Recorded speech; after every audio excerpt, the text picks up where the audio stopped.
In this video, I'm going to share with you a super simple but absolutely beautiful sounding synth trick you can use in a lot of different sounds, but I'm going to show you it here in kind of a cinematic analog pad. Also got the MIDI here if you are interested.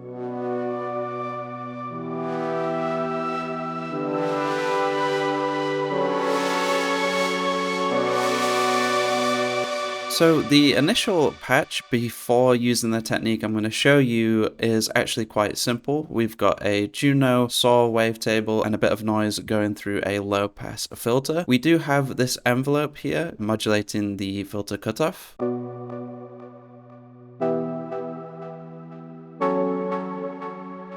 A couple of other extra things we have in modulation is some note on alternate modulation for the panning. This just means every time a note is played, it's being panned left and right. And also you can hear some fine-tune modulation here from another note on random source just to add that kind of analog pitch drift. Along with some basic effects, just monoing the lows, cutting off some lows, and also some delay and reverb, we just have this kind of basic plucky type synth.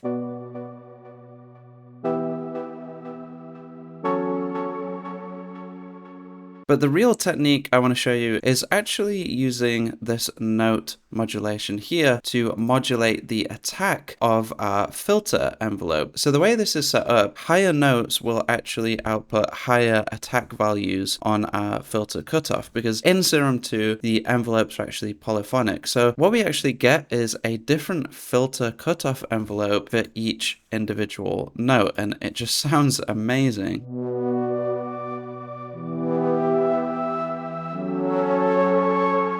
Here I'm also using a macro as an auxiliary source for this modulation too, so we can really dial in how much of a delay there actually is based on what notes we're playing.